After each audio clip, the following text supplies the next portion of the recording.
Welcome to Kapian Tony TV!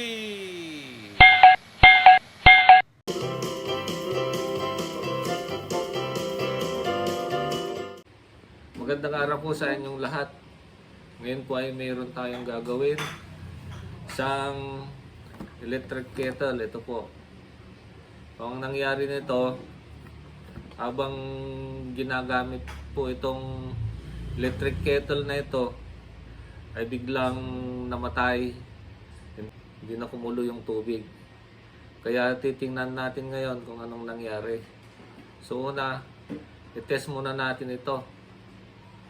So meron tayong tester dito. Ang gagawin natin, check muna natin yung continuity. So check natin ang continuity nitong electric kettle na ito. Una, switch natin. Ayan. Tapos tutukan natin ng tester yung saksakan. Oh. Wala siyang continuity mga kaibigan. Oh. Nasa times 100 na. Kung short natin, ayun. Pero pag dito nasa saksakan, ayan. So wala siyang continuity. Ibig sabihin, may diferensya nga itong electric kettle na ito. So unang gawin natin, tutukan natin ito. Itong dalawang bilog dito ng tester. Tignan natin kung may continuity. Para kung meron, yung base ang may problema. Check natin.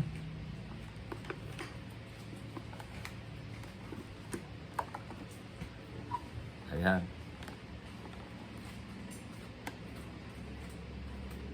Ayan mga kaibigan, oh, may continuity. Oh. So, walang problema itong electric kettle. Ang may problema itong base. Ito. Oh, subukan nating kunin naman yung continuity dito sa saksakan at saka yung ano niya dito, mga contact. So yun, may continuity yung isang contact, oh. Ito wala, oh. Sa kabila. Ito. Wala. So, may putol, mga kaibigan. May putol sa loob, kaya bubuksan natin.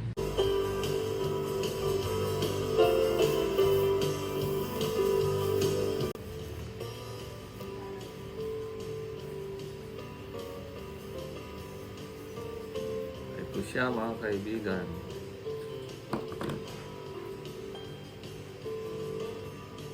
Dito muna natin tutukan mga kaibigan, dito. Tapos saka tayo mag-proceed doon sa loob.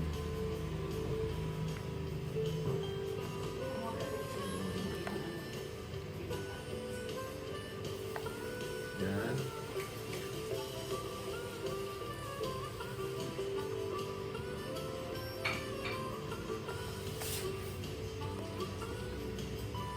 Ito.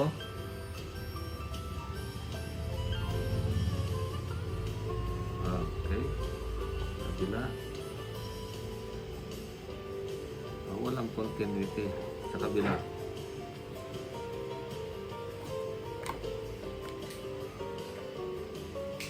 Ayun, meron. Dito. So ito ang may diferensya mga kaibigan. Ito. Alasin natin. Bakit?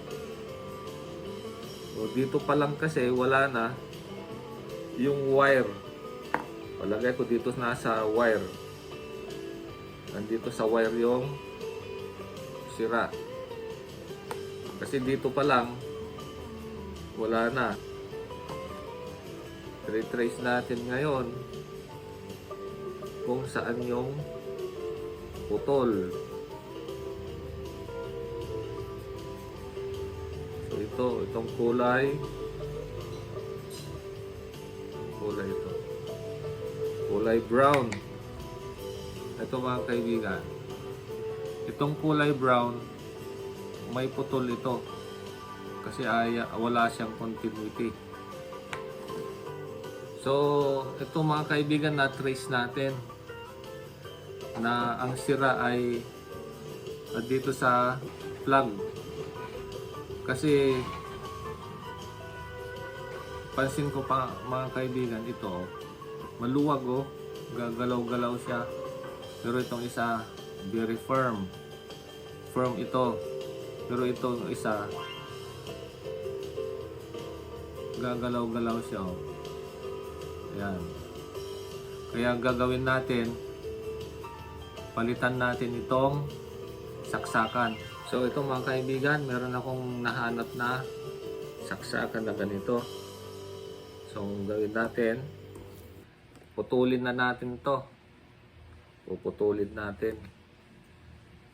Ako kung kaya ng gunting natin.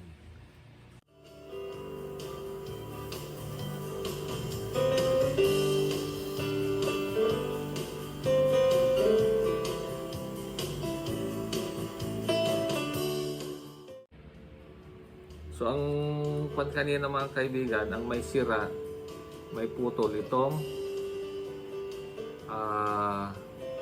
brown. Check natin ngayon kung may continuity yung brown. Lagay natin ulit sa times 100 yung tester. Tapos tukan natin ng tester ito.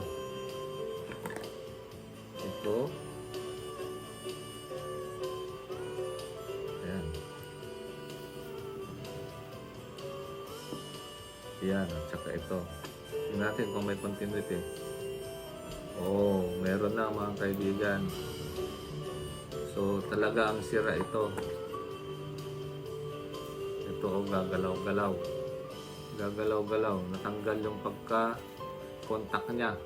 So, proceed tayo.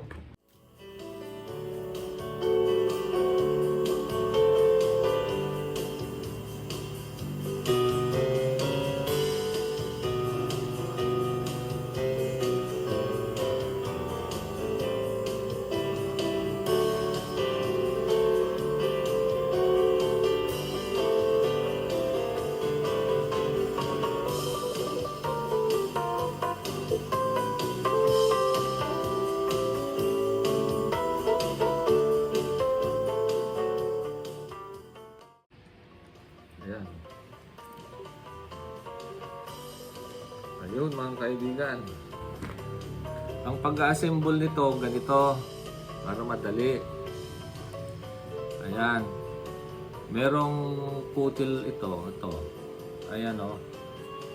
Ayan. At saka ito. Meron ding gatla ito. At saka yun. Ngayon, ipatong yung ganyan. Patong na ganyan, ayan, doon sa gatla, tsaka yung gatla. Tapos, kung titingnan nyo, ayan, yung isang wire, papadaan nyo dito.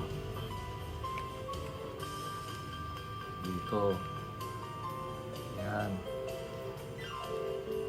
Ayun na.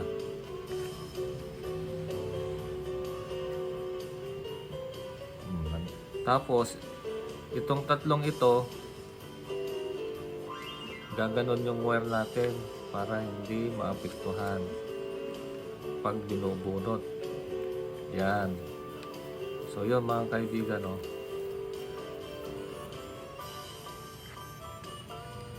ganyan siya. Ayan siya. Ayun. Ngayon, ito, tsaka nyo ilagay ito. Yung itong may gatla dyan, Tsaka yung kutil nun, pagkatapatin yung ganyan.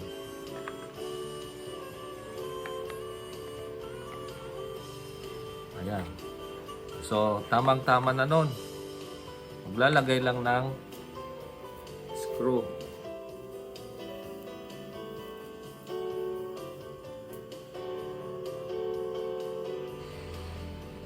Okay, tapos na. So yan lang mga kaibigan. Test natin ngayon.